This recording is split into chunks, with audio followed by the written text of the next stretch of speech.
Welcome everybody to Football Is, and that is what I want's Tales of a Groundhopper.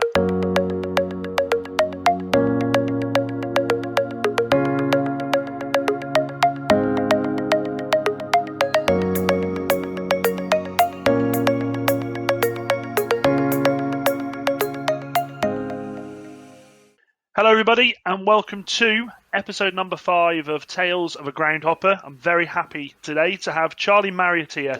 How you doing, Charlie? You okay, mate? Yeah, I'm all right. How are you? I'm not bad. Do you know what? Like, we've just spoken off air. I have that game show host voice when I welcome people in, and I'm trying to get rid of it. What are my prizes for getting the questions right? I can't tell you that yet. We'll explain at the end. Okay. So no, thanks for coming on, mate. Really appreciate it. I've had a little look at your pages that you've got. We're only seeing when we're winning? So you got the podcast and the blog. We've recently relaunched that literally in the last couple of weeks. Something that a few friends and I did 6-7 years ago, and then as we all kind of grew up and did different things, that sort of fell away a bit. But I think now that we're all sort of stuck inside, we've got nothing else to do, we thought we could do that again, and it's kind of all sort of happened again very quickly. It's all about football, mate, as well. Any Definitely. chance you get to talk about football, yeah, I'll take it. So where did it all come about from then? Where did it all come about from? I was thinking about this, and I was never a huge football fan growing up. I've not got stories of my dad taking me when I was 2 or 3 years old, all that kind of business. It all kind of came about from the TV to start with. Might be showing my age a bit by my first World Cup being 2002. Oh. So sorry.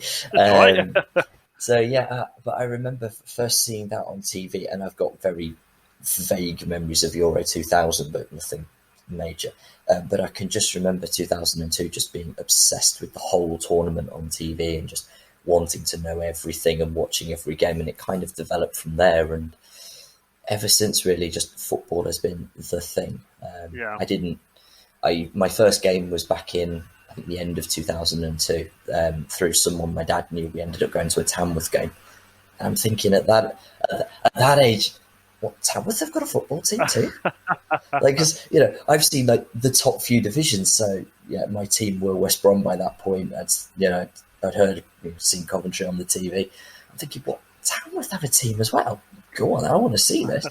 And just kind of that was it from there. But I didn't really start sort of going to games properly until getting to university, sort of 2010.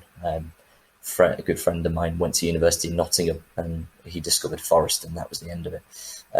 He was going almost every week. He was dragging me up sort of once a month to go to the Forest. If you look on the Footballogy app, it actually says I'm a Nottingham Forest fan because I've been to their games the most, and I'm thinking that's not true.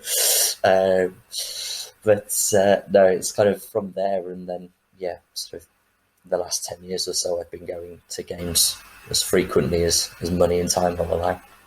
Okay, that's good. I mean, like you, really, I wasn't brought up, Dad taking me to football. It was something that I sort of, fell upon in school, playgrounds, everyone. Strangely enough, I'm a United fan, but the first player that I wanted to be was Paul Merson, which is bizarre.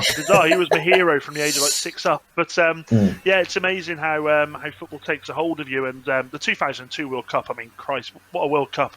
What a World Cup that was! It was a brilliant World Cup. In fact, I was 15, so I'm showing my age now. I can remember going to school and watching it before lessons started. So yeah, that's quite cool to hear. Now I listened to your episode. I enjoyed it actually. It's good to hear a group of guys talking about football. I think we're all missing that at the moment. Pint in hand at the pub, talking football. It's been taken away from us again. There's a lot of things out there that are a lot more important than football, but God, I miss it. I do miss it.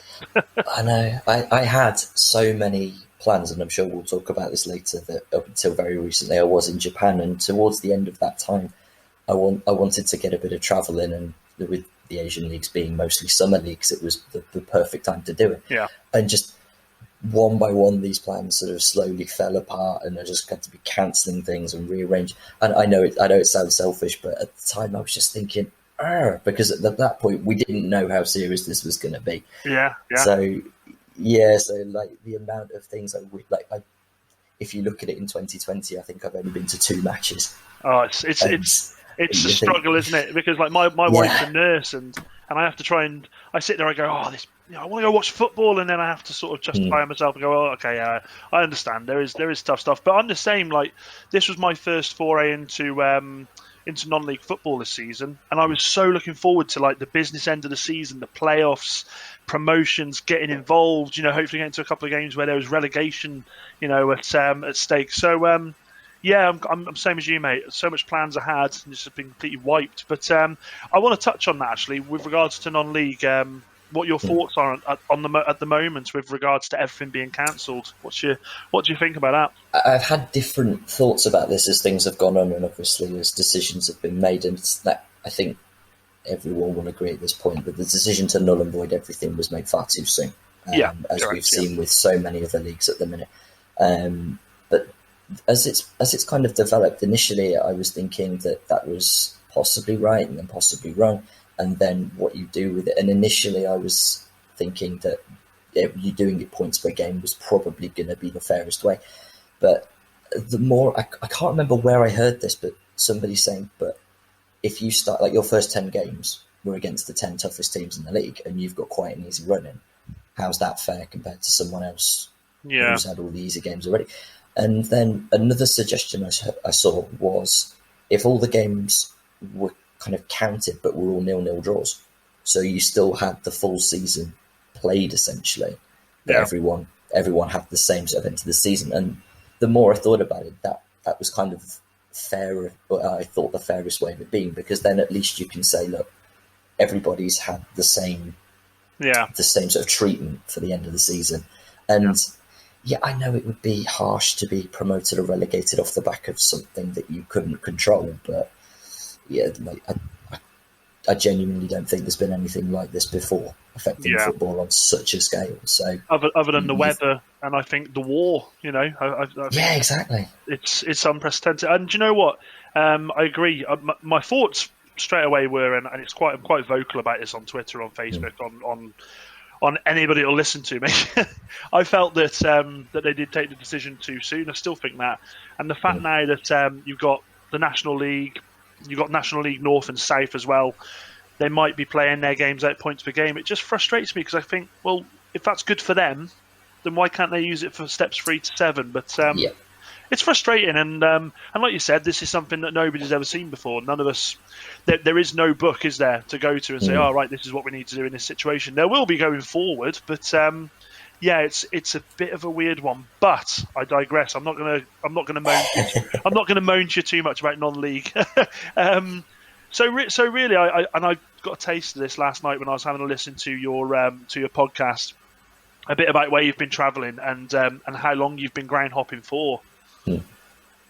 I think if I was to say ground hopping seriously, there's kind of 2 start points to that.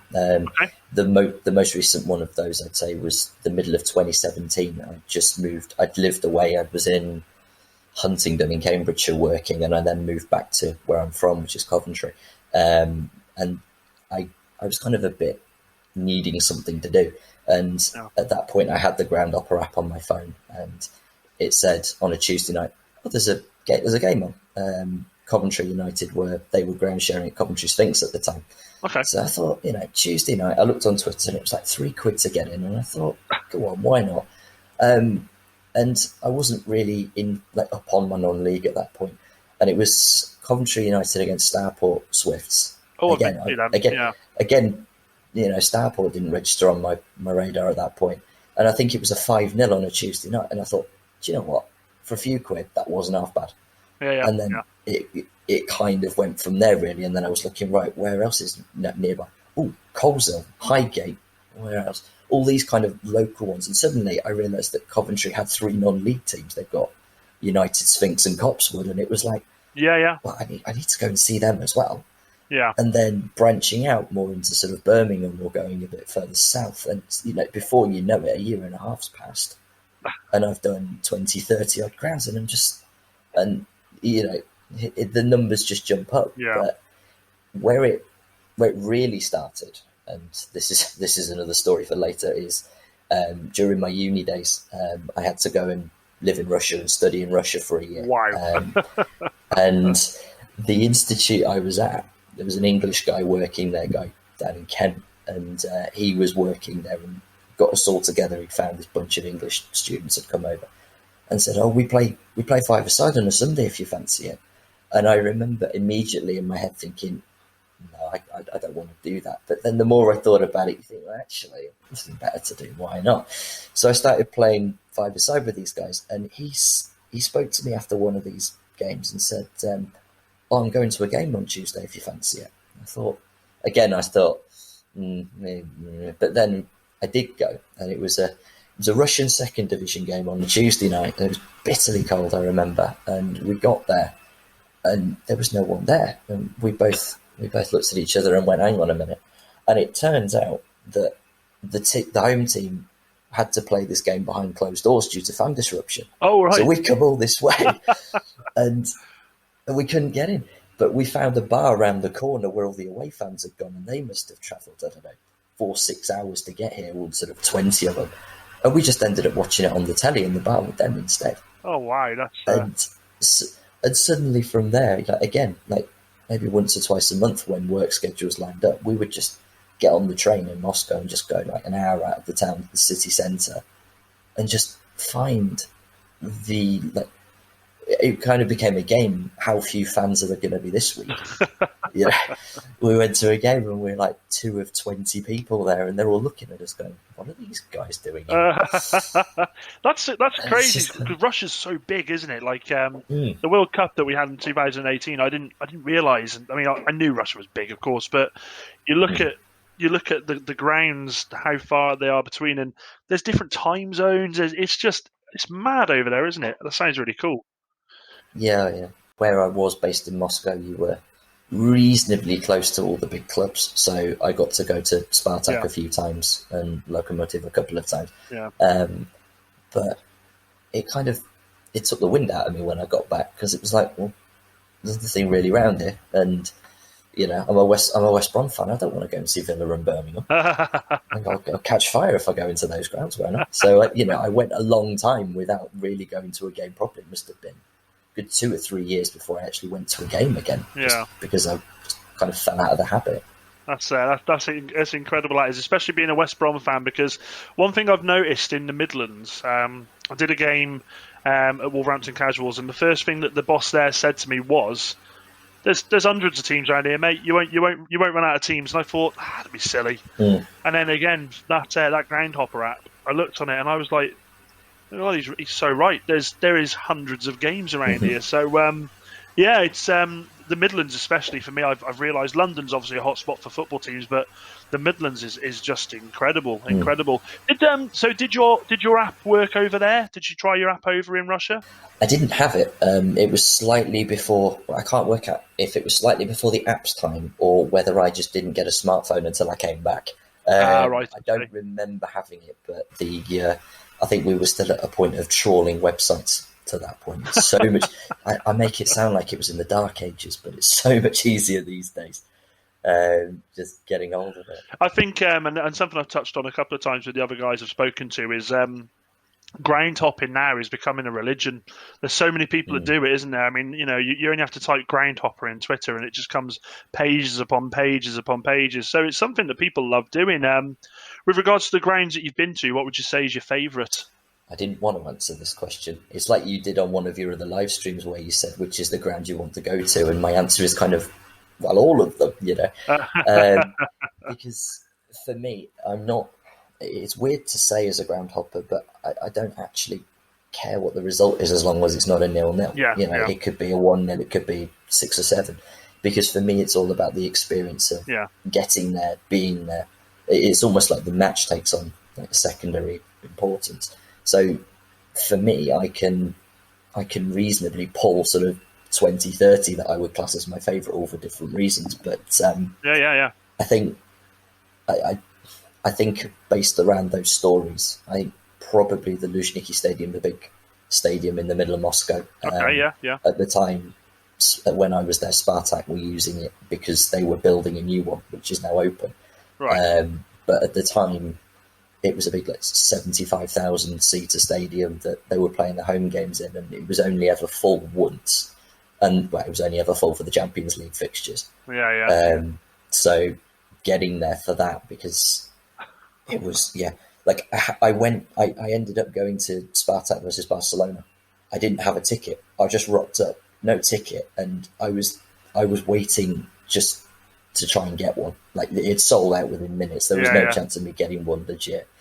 And I got out of the station, and I'm following the sort of funnel towards the entrances to the stadium.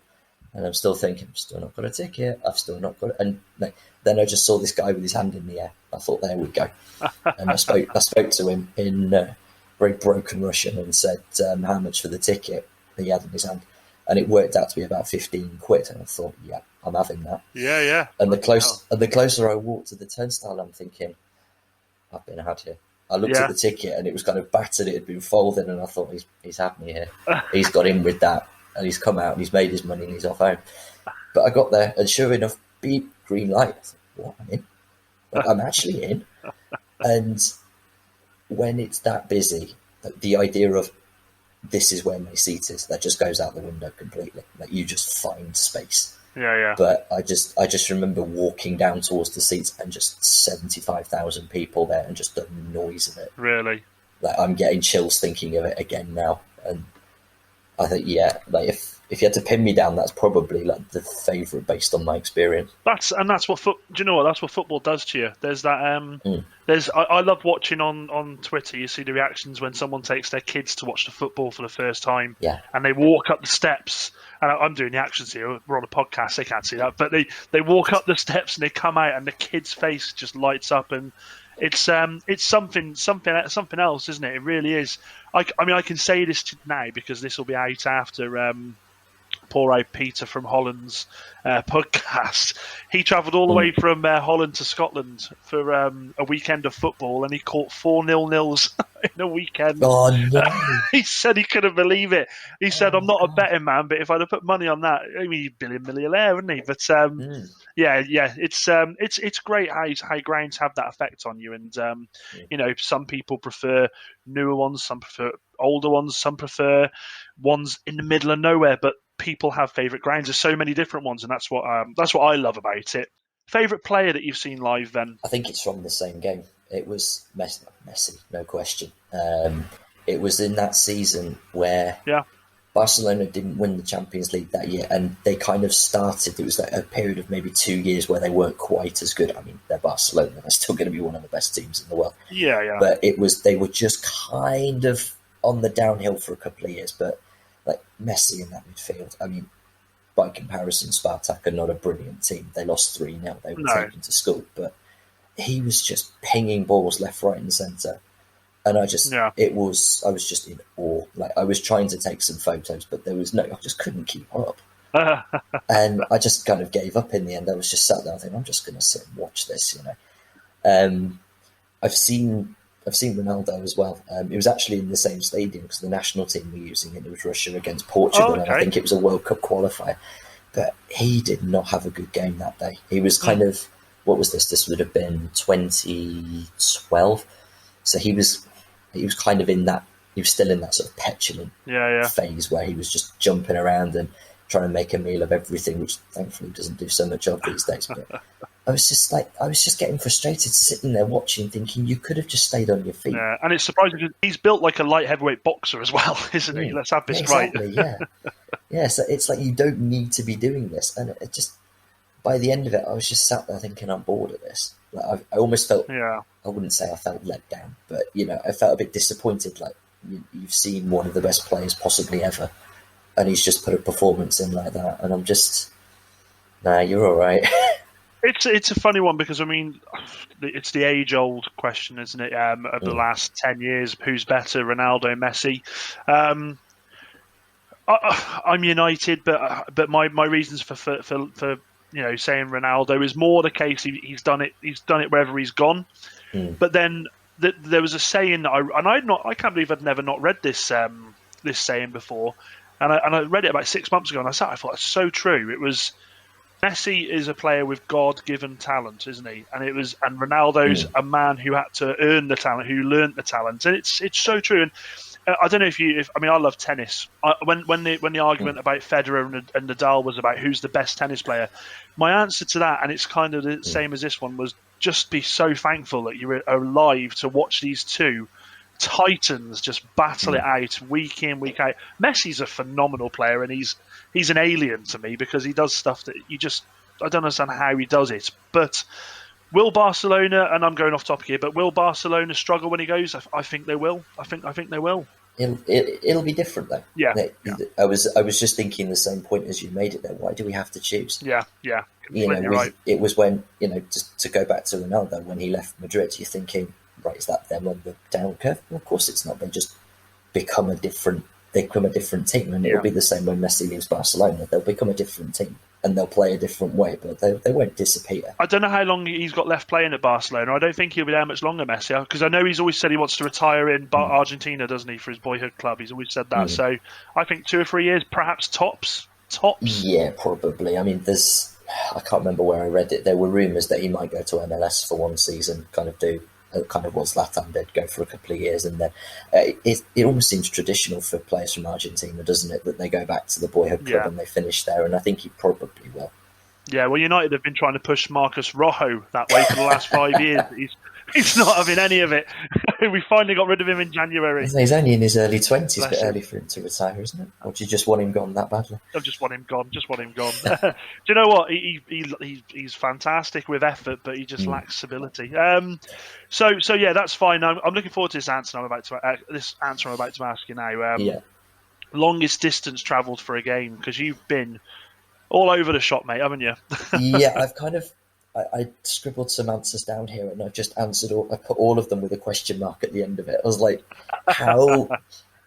What starting point am I basing this on? Am I basing it from Coventry? Am I basing it from where I lived in Japan? How do you want me to do this one?"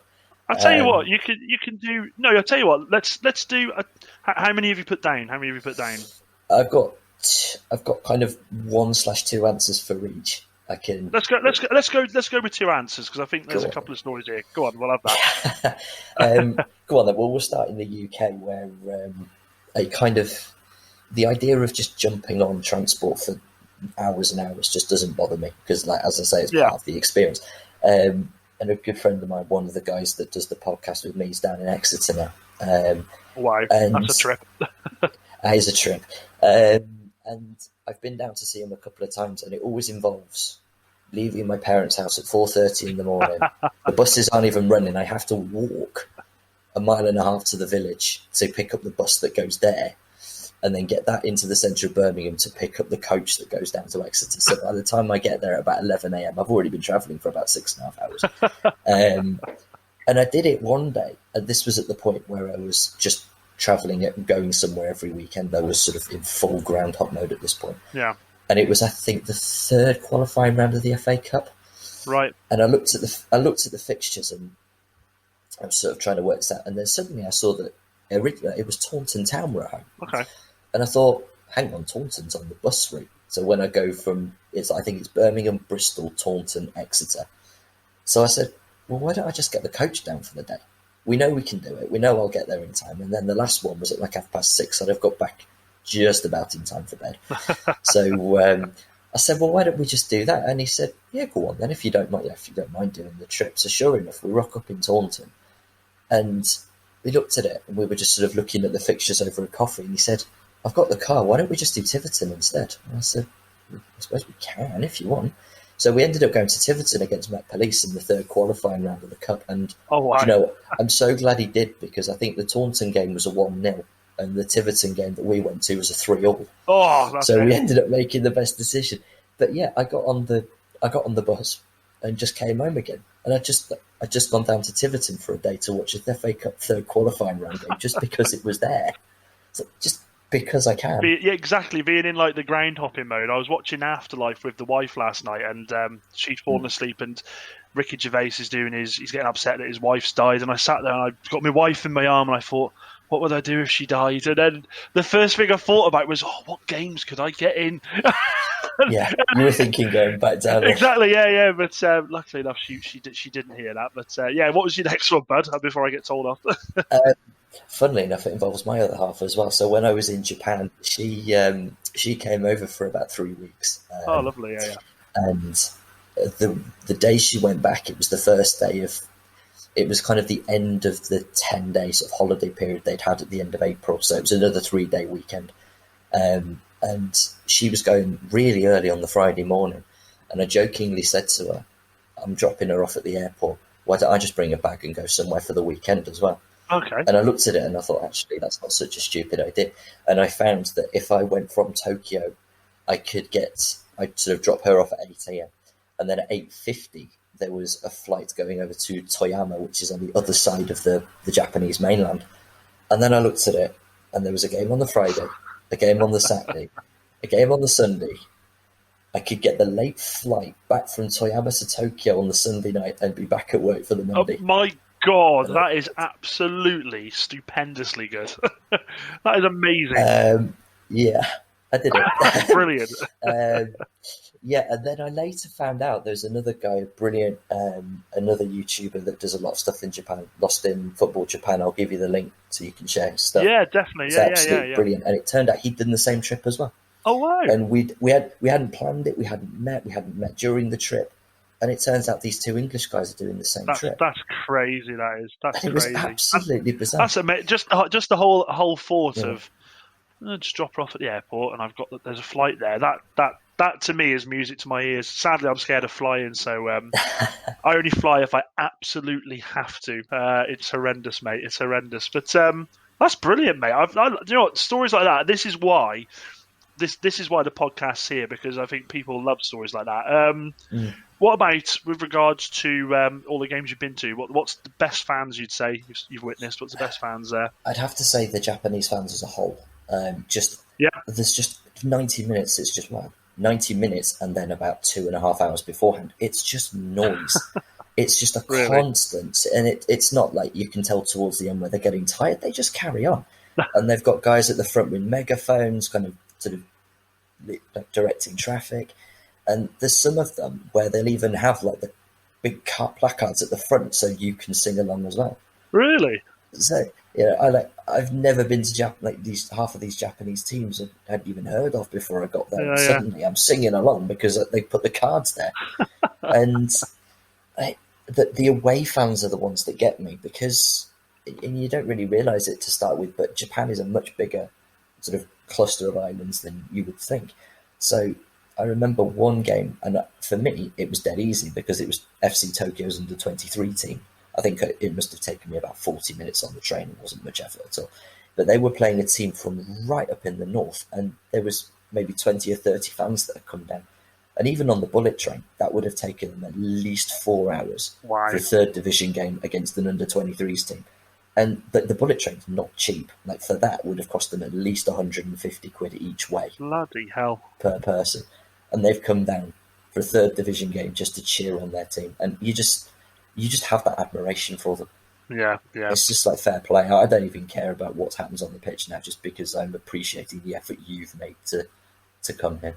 Did you, I don't know if you've seen him on Twitter. To be fair, all of a sudden he's got a celebrity following now, but there's a guy called James Beardwell. So he does his own. He goes across the country, and I think he is an absolutely fantastic person. I think agreed. My wife's little brother's autistic, and I just see the back. You know, I'm gonna say the what am I thinking? Gates he crosses, the boundaries he goes through, just on his own, doing these things, and I think it's such an inspiring thing to watch. But he rose to fame. I don't know if you saw on BBC News a couple of years ago. He travelled all the way to watch a team on his own. He was the only fan there that had gone to watch him, and he sang the entire game. And I do remember hearing it. Yeah. All the fans were just like, this is the one guy, away fan, singing and dancing. I didn't realise it was him at the time, and then when I follow him on Twitter now, and it come up in one of the things he posts, and I thought, bloody hell, that's him. So you know, with regards to football fans out there, they make the game, don't they? You've got bad football fans can ruin it, but the good football fans, they're worth their weight in gold. Yeah, that's another thing. Japanese people, they're very friendly, aren't they? Very friendly and very Mm, welcoming. And I can remember in 2002 watching how much they enjoyed the World Cup there. So to go and see them mm. live, they must be incredible to watch. Yeah, definitely, and they're very welcoming to foreign fans as well. I remember I Yeah. went to one game and I'd gone and I was just trying to find somewhere to stand, and I was sort of moving my way through trying to get to a tight bit to stand in. And the guy that stood next to me, first of all, he handed me a placard that I could hold up like during the opening sort of ceremony type thing. And then he said, "Are you here on your own?" I said, "Yeah, it's just me. I just need to watch." He went, "Stand with us. We can cheer together." This guy Oh, I'd never met before. I've not yeah, spoken to yeah, him since. We had a bit of a chat after the game had finished, and he said, "Where have you come from?" And I told him that I'd travelled a couple of hours just to come to this game, and he just looked at me in disbelief. He was like, "What?" yeah. And I said, "Yeah." And then tomorrow there's another game, and I'm going to go a couple of hours in the other direction. And he looked at me just dead in the face and went, "You, my friend, are crazy." And I just looked at him and I went, "Yes, I am. Like, I know I am. I know that this isn't for everyone, but It's a and just religion. It's a yeah, religion. it is." And to just take you back to what you were saying about James just a minute ago, where you see, and his vlog series is really good as well. The Yeah, away days yeah, he does, um, it's it's a mix of both inspiring and kind of the fear of missing out. I subscribe to a few YouTubers and groundhopping channels, and I see where they go every weekend. It is inspiring, especially if yeah, they're in a bit more of a difficult situation. But also, I don't want to be left out. They're going here, they're going here, they're going here, but I'm sat at home. No, I yeah, want to go out.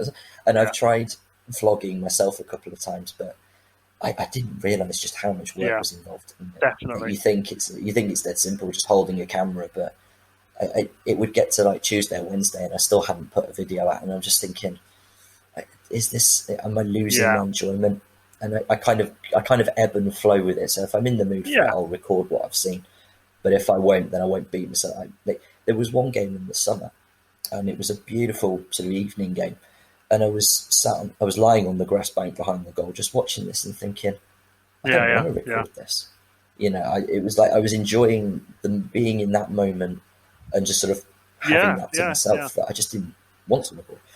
So to see people doing it, I have such an admiration for them because there's just so much work into doing it, and yeah, and to then sort of put Oh, all the mate, planning that goes into actually finding a game, and then it's yeah, I mean, more power to you if you do it. we and me and Daz, who's on my YouTube channel, he comes around every now and then. And the first one we ever did, we went and watched a team called Ellesmere. It was just a friendly Ellesmere against Mm, Burscough, and I was stood there watching the game. We'd interviewed the manager and enjoying the game, and it got the fourth goal went in, and I suddenly clicked. I thought, I've not recorded any of this. I'm too busy yeah, watching the game. So, mm, you know, you're right. Like, especially if I'm on my own going to a game, you sort of you have to take the camera. You have to in your head. You're thinking, right, which way am I doing this? I've got to make sure I get the mm, pictures of the ground before there's people there, pictures of the kits before the players come, and then you're watching the game. And I watched the game Wellington Amateurs against Droitwich Spa, and Droitwich mm, Spa scored the third goal. It was a rocket. And like you sort of, oh my God, you're trying to sort of take the camera with it, and I was so lucky I managed to just catch it. But there's so much mm, planning, and yeah, James goes all over the place, doesn't he? And he absolutely loves it. And I think if everybody had a bit of optimism like he did, I think we'd all be mm. better people, wouldn't we? Let's Yeah, let's definitely. let's go from best fans to the worst thing you've witnessed on your travels. Mm. I can tell by your And face here. yeah, well, I don't want to bring the mood down too much, but when I was in Russia, they can say that racism does not exist in Oh that yeah, sporting yeah, culture, but unfortunately, I've seen it. It does. yeah, Not much, thankfully. Like, I've only ever seen, I think, one isolated incident, but yeah, it's kind of one's too many, isn't it? yeah, yeah.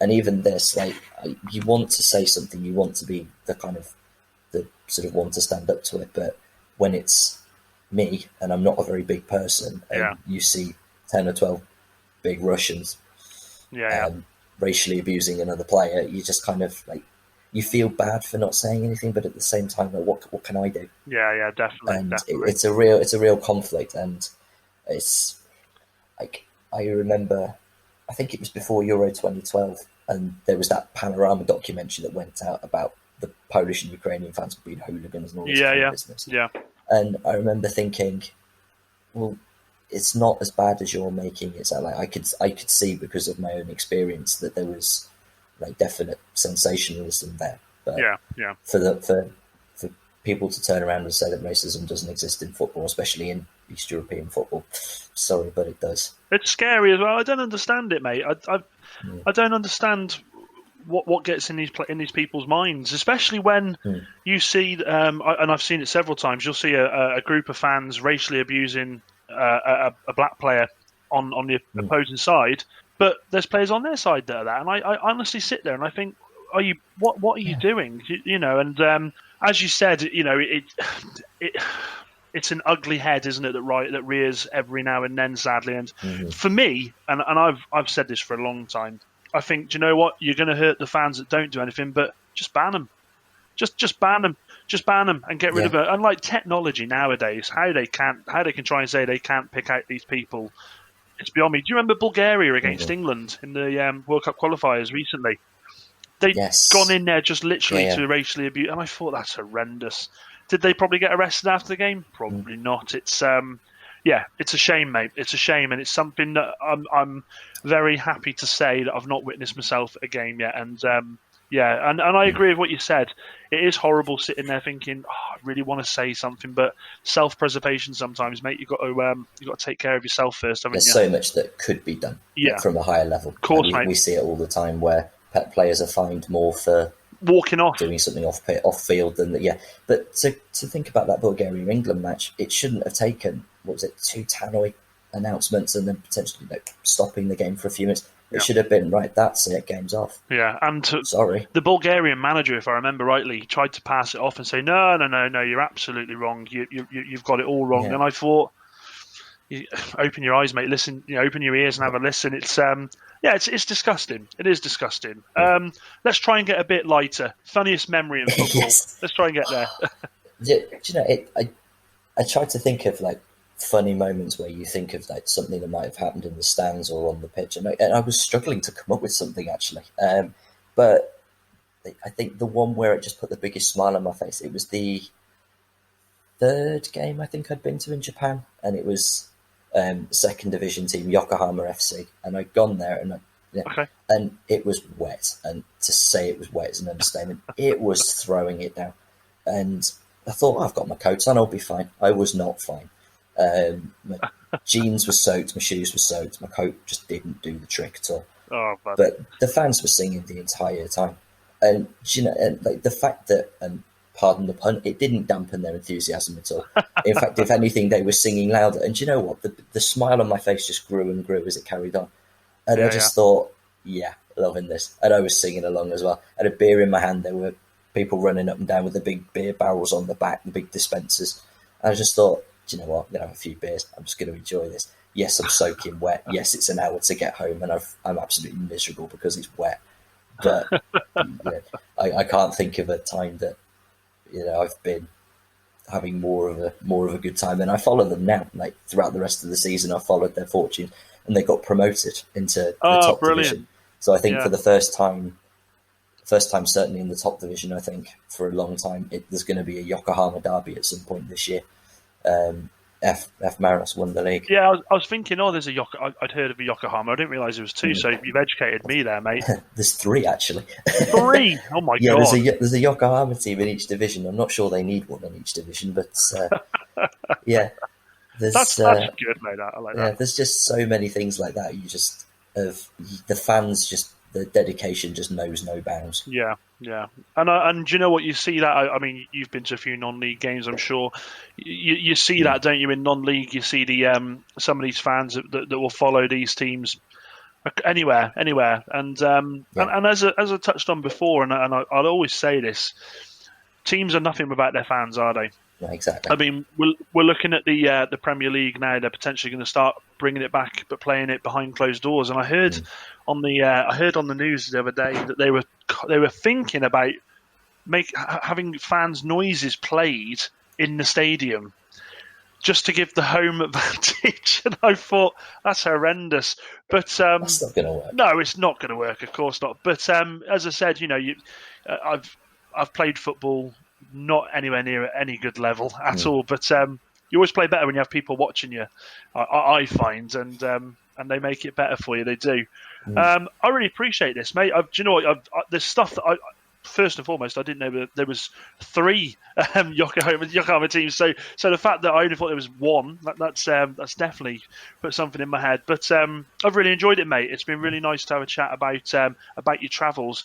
I mean, Christ, going all the way to Russia, that's a story in itself. That's brilliant. No, well, thanks for having me. It's no, any time, mate. It's really good that there's this kind of platform now. Like, I'd been thinking about doing something similar, and then the stories that I've heard already, like, as we're recording this, you've only got 2 episodes out, but already, like, there's just so many and it doesn't matter how long the football's off for, really, because as long as we're all talking and telling stories, it could go on for ages, but we'll still keep ourselves entertained. That's the thing, mate, isn't it? At the end of the day, we just got to try and stay positive. It will be back. It's it's not gone forever.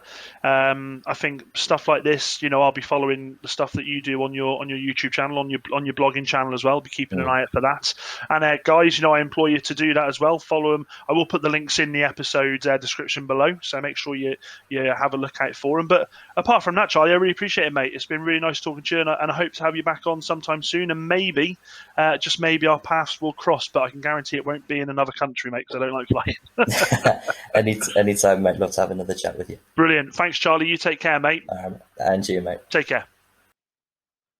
So there we have it, guys. Episode 5 done and dusted. Some fantastic stories there from Charlie Marriott.